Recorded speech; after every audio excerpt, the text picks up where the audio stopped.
அடுத்ததாக தமுமுகவினுடைய மாநில செயலாளர் எம் தமீம் அன்சாரி அவர்கள். மண்டிய இருள்களிக்கும் மக்களின் எழுச்சி, மாற்று அரசியலுக்கான மாபெரும் புரட்சி என்ற முழக்கத்தோடு கூடியிருக்கும் சகோதர சகோதரிகளே, உலகமெங்கும் இந்த நிகழ்ச்சியை இணையதளத்தின் வாயிலாக கண்டுகொண்டிருக்கும் நண்பர்களே, அஸ்ஸலாமு அலைக்கும் வரஹ்மத்துல்லாஹி வரகாத்துஹு. வரலாறு மீண்டும் திரும்புகிறது. வஞ்சிக்கப்பட்ட மக்கள் அதிகாரத்தை கைப்பற்றுவதற்காக இங்கே கூடியிருக்கின்றோம். நாம் இங்கே கூடியிருப்பது களைவதற்காக அல்ல, இன்ஷா அல்லாஹ் நாளை அணிதிரள்வதற்காக என்பதை நாம் இங்கே நிரூபித்திருக்கின்றோம். இன்று தாம்பரத்தில் கொடியேற்றிருக்கிறோம். விரைவிலே நாடாளுமன்றத்திலே நமது கொடி பறக்கும். இன்று செங்கோட்டை வடிவ மேடையிலே நாம் அமர்ந்திருக்கிறோம். இன்ஷா அல்லாஹ் செயின்ட் ஜார்ஜ் கோட்டையிலே நமது உறுப்பினர்கள் அமர்வார்கள். மாவோ சீனாவிலே நெடும்பயணத்தை நடத்தினான். சீனாவுடைய வரலாறு மாறியது. சேக்குவாரா கியூபாவிலே புரட்சி படையை நடத்தினார். கியூபாவின் வரலாறு மாறியது. நெல்சன் மாண்டேலா குமரி எழுந்தான். தென்னாப்பிரிக்காவின் வரலாறு மாறியது. இரண்டாம் சுல்தான் சலாவுதீன் அய்யூபி பொங்கி எழுந்தான். பாலஸ்தீனத்தின் வரலாறு மாறியது. இதோ மனிதநேய மக்கள் கட்சி புறப்படுகிறது. இன்ஷா அல்லாஹ் இந்தியாவின் சரித்திரம் மாறப்போகிறது. வரலாற்றை அதன் திசையில் அல்ல, எங்களுடைய திசையில இன்ஷா அல்லாஹ் அழைத்து போக போகிறோம். இந்துக்கள், முஸ்லிம்கள், கிறிஸ்தவர்கள் என அரசியலை பிரித்தவர்களின் ரதமும் இனி ஓடாது, ரத்தமும் இனி ஓடாது. இந்துக்களையும் முஸ்லிம்களையும் கிறிஸ்தவர்களையும் அரவணைத்து மனிதநேய அரசியலை இன்ஷா அல்லாஹ் அந்த மனிதநேய மக்கள் கட்சி கட்டி எழுப்ப போகிறது. நாங்கள் தடமாறவில்லை, புதிய தடங்களை பதிக்கிறோம். நாங்கள் வேட்டையை நிறுத்தவில்லை, புதிய காட்டை நோக்கி பயணிக்கிறோம். நாங்கள் கொள்கையை இழக்கவில்லை, பாதைகளை மாற்றவில்லை, குதிரைகளை மாற்றுகிறோம். இந்த கூட்டம் ஒன்றை தெளிவாக பிரகடனம் செய்கிறது. லட்சக்கணக்கான மக்கள் இங்கே திரண்டிருக்கிறார்கள். கூட்டத்தின் ஒரு பகுதி இங்கே இருக்கிறது, இன்னொரு பகுதி வெளியே நின்று கொண்டிருக்கின்றது. சாலைகள் திணறிக் கொண்டிருக்கின்றன, ஸ்தம்பித்து போயிருக்கிறது. சென்னை மாநகரத்தின் பெரும்பகுதி என்பதை யாரும் மறுக்க முடியாது. சிலர் கட்சிகளை தொடங்குவார்கள், கவர்ச்சிகரமான முழக்கங்களை எழுப்புவார்கள். அந்த கட்சிகளுடைய நிலை எப்படி இருக்கும்? அவர்கள் வடக்கே இருப்பார்கள், தெற்கே இருக்க மாட்டார்கள், கிழக்கே இருப்பார்கள், மேற்கே இருக்க மாட்டார்கள். ஆனால் தொடங்கும் போது இந்த மனிதநேய மக்கள் கட்சி 30 மாவட்டங்களை சேர்ந்த மக்களை கொண்டு கம்பீரமாக கட்டி எழுப்பியிருக்கிறது. ஒன்றை தெளிவாக சொல்கிறோம், சும்மா சொல்லவில்லை, சுட்டி சொல்கிறேன். தமிழ்நாட்டின் 5வது மிகப்பெரிய கட்சியாக இந்த மனிதநேய மக்கள் கட்சி தொடக்கத்திலேயே உருவாகி இருக்கிறது. இனி எனக்கு முன்னால் பேசியவர்கள் சொன்னார்கள், நாம் யாரோடு போவோம் என்பதை விட நம்மோடு யார் வருவார்கள் என்பதை தான் தமிழ்நாட்டுடைய வரலாறு கூற போகிறது என்று சொன்னார்கள். உண்மைதான். இனி கோபாலபுரமும் போயஸ் தோட்டமும் இன்ஷா அல்லாஹ் 7 வடமரக்கார் திருவை நோக்கித்தான் வர முடியும். இந்த வரலாற்றை எவராலும் நிராகரித்து விட முடியாது. வஞ்சிக்கப்பட்டவர்கள் கம்பீரமாய் பொங்கி எழுந்திருக்கின்றோம். இனி எவரும் நம்மை குதிரை சவாரி செய்து விட முடியாது. ஒரு தொகுதி அரசியலை முறியடித்து விட்டோம் என்று சொன்னார்கள்.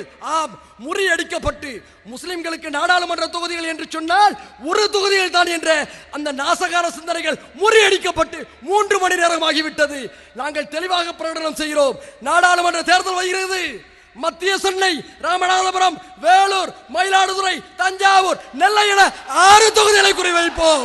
இது எங்களுடைய சமுதாயத்தின் தன்மான பிரச்சனை. நாங்கள் மட்டுமல்ல, எங்களோடு எங்கள் நெஞ்சிற்கிடையே இந்துக்களும் கிறிஸ்தவர்களும் ஒன்று சேர தயாராகிவிட்டார்கள். தமிழ்நாட்டுடைய வரலாறு புதிதாக புறப்படுகிறது. ஒன்று தெரியுமா? இந்தியாவுடைய அரசியலுக்கு தமிழ்நாடுதல் பல நேரத்தில் வழிகாட்டி இருக்கிறது. அது சமூக நீதியாக இருந்தாலும் சரி, சமய சார்பின்மையாக இருந்தாலும் சரி, சகோதரத்துவமாக இருந்தாலும் சரி, இந்த மனிதநேய மக்கள் கட்சி இந்திய அரசியலிலே ஒரு புதிய அத்தியாயத்தை தொடங்கி இருக்கிறது. இந்தியாவில் இருக்கக்கூடிய எல்லா மாநிலங்களிலும் முஸ்லிம்கள் இதே போல இன்ஷா அல்லாஹ் பொங்கி எழுந்த அரசியல் ரீதியாக அணிதிரளப் போகிறார்கள். அந்த அணிதிரட்டலை ஒவ்வொரு மாநிலமாக, அது அஸ்ஸாம், மேற்கு வங்காளம், உத்தரப்பிரதேசம், மத்திய பிரதேசம், பீகார், தமிழ்நாடு, கேரளா, கர்நாடகா, ஆந்திரா என எல்லா மாநிலங்களிலிருந்தும் பிராந்திய வாரியாக பொங்கி எழக்கூடிய கட்சிகளை உள்ளடக்கி இன்ஷா அல்லாஹ் இந்திய நாடாளுமன்றத்தில் ஒரு புதிய நம்பிக்கை கூட்டணி உருவாக போகிறது. அதை தடுக்கும் சக்தி, தெளிவாக சொல்லிக் கொள்கிறேன், அதை தடுக்கும் சக்தி எந்த உளவுத்துறைக்கும் இல்லை என்பதை பிரகடனம் செய்கின்றோம். அன்பு சகோதரர்களே, இந்த மனிதநேய மக்கள் கட்சி களம் கண்டிருக்கிறது. 13 ஆண்டுகால பயிற்சிக்கு பின்னாலே தன்னுடைய 14ஆம் ஆண்டிலே தமிழ்நாடு முஸ்லிம் முன்னேற்ற கழகத்தின் கருவறையில் இருந்து இந்த கட்சி உருவாகிறது. இந்த கட்சியின் சாதனையை பற்றி அண்ணன் வீரபாண்டியன் அவர்கள் சொன்னார்கள். இடஒதுக்கீட்டுக்காக இது இயக்கம் நடத்திய போராட்டங்கள், அதை பெறுவதற்காக நடத்திய யுக்திகளை பற்றி எல்லாம் எல்லோரும் சொன்னார்கள். ஒன்று தெரியுமா, இடஒதுக்கீடு சும்மா கிடைக்கவில்லை. தமுக நடத்திய தொடர் யுத்தத்தினால் தான் இடஒதுக்கீடு கிடைத்தது என்பதை எல்லோருக்கும் சொல்லிக் கொள்கிறேன். யார் யாரோ அதற்கு உரிமை கேட்டு வந்தார்கள். உரிமை கேட்பதிலே உங்கள் பழக்கம் வரலாறு நிச்சயமாக புரிந்து வைத்திருக்கிறது. அதனால் தான் அடைத்தோம் இந்த சமுதாய மக்களை. சமுதாயமே இடஒதுக்கீடு பெற்று தந்த பேரியக்கம் அடைக்கிறது. சமுதாயமே தாய் கழகம் அடைக்கிறது. திரண்டு வா என்று சொன்னோம், திரண்டு வந்தார்கள். தமிழ்நாட்டுடைய அரசியல் இன்று உலுக்கி எடுக்கப்பட்டுக் கொண்டிருக்கின்றது. 3.5% இடஒதுக்கீட்டை கலைஞர் அவர்கள் தந்தார்கள், வரவேற்றோம். மாநாட்டின் மூலமாக நன்றியை சொன்னோம். 3.5% இடஒதுக்கீடு எங்களுக்கு பத்தாது. இன்ஷா அல்லாஹ் 6% இடஒதுக்கீடை பெறுகின்ற வரை தமுக ஓயவே ஓயாது. அது மட்டுமா, எங்களுக்கு மட்டும் நாங்கள் கேட்கவில்லை. நம்மை போன்று நசுக்கப்பட்ட தலித் சமுதாய மக்கள் தொகையில ஒரு பகுதியாக இருக்கக்கூடிய அருந்ததியினர் மக்களுக்கு 3% இடஒதுக்கீடு தேவை. அதற்காக இந்த மனிதநேய மக்கள் கட்சி போராட்டங்களை நடத்தும், தொடர்ந்து குரல் கொடுக்கும். 2004 மார்ச் 21 தென்னிந்திய முஸ்லிம்களுடைய வரலாற்றில் புதிய அத்தியாயத்தை தஞ்சை பேரணியின் மூலமாக முஸ்லிம்கள் நடத்தி காட்டினார்கள். அங்கே தமிழ்நாடு, புதுவை உள்ளிட்ட 40 தொகுதிகளிலும் காங்கிரஸ், திமுக, பாமக, மதிமுக, கம்யூனிஸ்டுகள் அடங்கிய கூட்டணியை தமுக ஆதரித்தது. சிந்தாமல் சிதறாமல் நமது வாக்குகள் அவர்களுக்கு கிடைத்தது. ஒரே ஒரு கோரிக்கையை வைத்தோம், மத்திய அரசு பதவிகளிலே முஸ்லிம்களுக்கு தனி இடஒதுக்கீடு வேண்டும் என்ற கோரிக்கையை வைத்தோம். காங்கிரஸ் அரசாங்கம் அதை செவிமடுக்கவில்லை. எல்லாருடைய உள்ளங்களும் கலன்று கொண்டிருக்கின்றன, எரிமலையா எரிந்து உழைக்கின்றன. நாங்கள் போட்ட 40 தொகுதிகளிலே எங்களுடைய வாக்குகளை வைத்துதான் மத்தியிலே உங்களுடைய கூட்டணி அமைந்தது என்பதை மறந்து விடாதீர்கள்.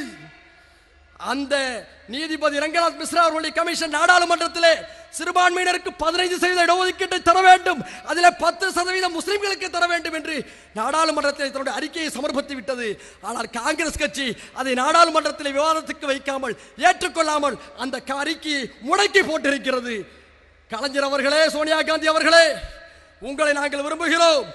நாங்கள் உங்களோடு இருக்க வேண்டும் என்று சொன்னால் எங்களுடைய நியாயமான கோரிக்கைகள் ஏற்றுக்கொள்ளப்பட வேண்டும். தீர்மானங்களை போட்டு எவரும் எங்களை ஏமாற்றுவதை நாங்கள் ஒரு காலத்திலும் அனுமதிக்க மாட்டோம். எங்களுடைய இடஒதுக்கீடு, கொடுத்த இடஒதுக்கீடு கூட அது ஒழுங்காக கொடுக்கப்படுகிறதா என்பதற்காக ஒரு கண்காணிப்பு கமிட்டி போட வேண்டும் என்பதை நாங்கள் வலியுறுத்துகிறோம். இந்த நிலையிலே நாடாளுமன்ற தேர்தல் வந்து கொண்டிருக்கின்றது.